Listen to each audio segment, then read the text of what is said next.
फेटा लगाएर चाहिँ उहाँको शिर उच्च बनाइदिनु हुन म हाम्रै ग्रामराया हमारेका प्रमुख सल्लाहकार श्यामपुर साथै सल्लाहकार पूर्णराज राईज्यूलाई फेटा लगाएर शिर बनाइदिनु हुन पनि म हार्दिक अनुरोध गर्दछु।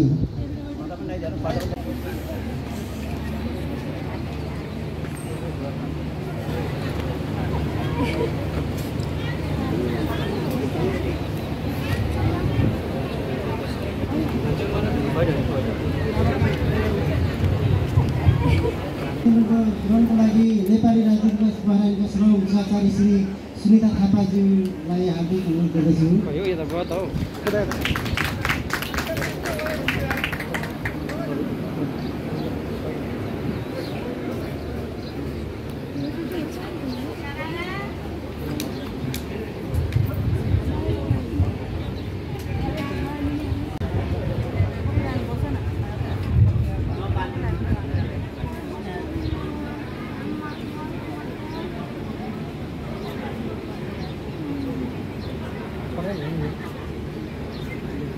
धन्यवाद। यसैगरी विशेष अतिथि आसन ग्रहणको लागि नेपाली क्लब महारानीका कार्यवाहक अध्यक्ष श्री नरेन्द्र भालेज्यूलाई पनि आसन ग्रहणको लागि हार्दिक अनुरोध गर्दछु।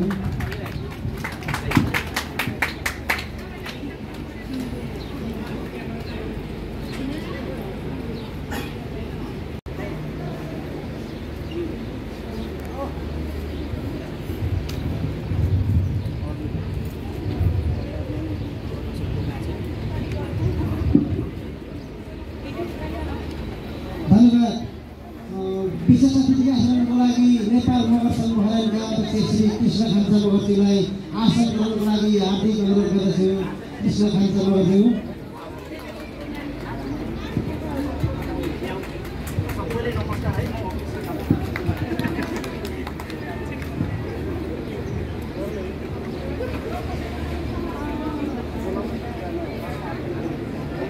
धन्यवाद। यसैगरी विशेष अतिथि आसनको लागि प्रमुख समाज महारानीका अध्यक्ष श्री राजु गुरुङज्यूलाई पनि आसनको लागि हार्दिक अनुरोध गर्दछु।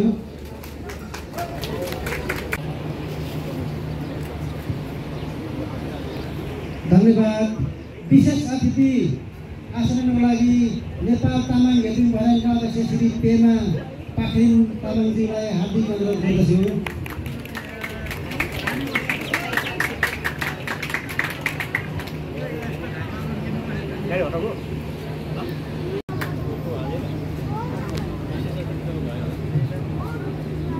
धन्यवाद।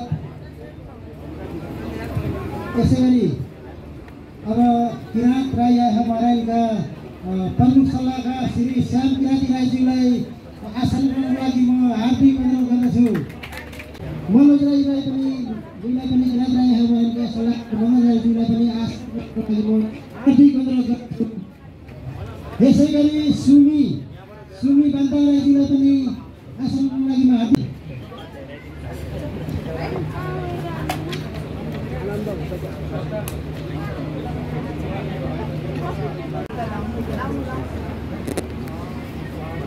पूर्व सल्लाहकार बच्चन राईज्यू पनि आसन ग्रहण गरिदिनु हुनुमा हार्दिक अनुरोध गर्दछु। पूर्व सल्लाह उपाध्यक्ष शान्ता राईज्यू पनिलाई पनि आसन ग्रहणको लागि म हार्दिक अनुरोध गर्दछु।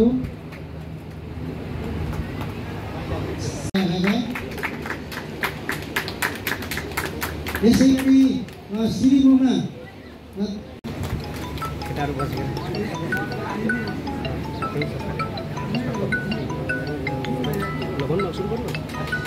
धन्यवाद। साथै संस्थाका श्री नगेन्द्र गरिदिनु होला।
लगायत त्यस कार्यक्रममा उपस्थित रहनुभएका अन्य राजदूतहरू, अन्य अतिथिगणहरू सबैले त्यसको बारेमा चर्चा गरिरहनु भएको छ। जुन चाहिँ हाम्रो सानो प्रस्तुति थियो, एउटा सानो प्रस्तुतिले पनि नेपालको सांस्कृतिक सम्वर्धन, सांस्कृतिक धरोहर, मौलिक धरोहरलाई यति विशिष्ट ढङ्गले प्रस्तुत गर्न सकिन्छ भने अवश्य पनि हामी सबैले गरिने यस किसिमका कार्यक्रम, सांस्कृतिक कार्यक्रमहरूलाई विदेशीका सामु समेत हामीले परिचय गराएर र अन्य अवसरहरूमा दूतावाससँग सहकार्य गरेर गर्नेछौँ र यसको लागि यहाँहरूको पुनः सहकार्यको अपेक्षा पनि मैले गर्न चाहन्छु।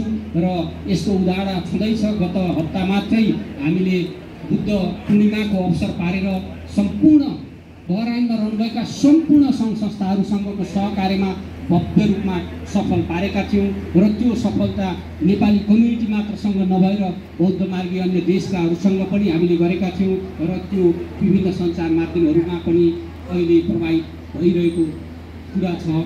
त्यसैले यसलाई हामीले विशिष्ट ढङ्गले लिएर नेपालको जुन धार्मिक सहिष्णुताको जुन आधारशिला छ, हाम्रो सांस्कृतिक पक्षको मौलिकता र विशिष्टता छ, त्यसलाई कसरी सम्वर्धन गर्ने, अगाडि बढाउने र चिनाउने भन्ने कुरामा हाम्रो सबै सधैँ यस किसिमको पहल रहिरहोस्, यस किसिमको योगदान रहिरहोस् भन्ने शुभकामना पनि दिन चाहन्छु।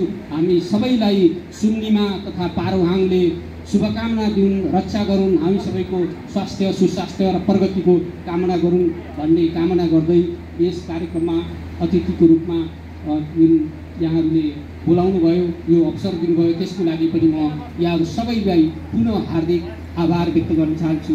धन्यवाद, नमस्कार। विमला वाग्लेज्यू, यसै गरी विशेष अतिथिको रूपमा यहाँ उपस्थित हुनुभएका पनियुक्त प्रमुख श्री सुजना अर्यालज्यू, यसै गरी उहाँ उपस्थित हुनुहुन्न, यसै गरी श्रम सहचारी सुनिता थापाज्यू, यसै गरी विशेष अतिथिको रूपमा यहाँ उपस्थित हुनुभएका नेपाल आदिवासी जनजाति महासङ्घ बहराइनका अध्यक्ष वीरेन्द्र तुम्बाम्पोज्यू, यसै गरी विशेष अतिथिको रूपमा उपस्थित हुनुभएका नेपाल क्लब बहराइनका कार्यवाहक अध्यक्ष नरेन्द्र घलेज्यू, उहाँ काम विशेषले यहाँबाट बाहिरिसक्नु भएको छ। यसै गरी गैर आवासीय नेपाली सङ्घ राष्ट्रिय परिषद बहराइनका महासचिव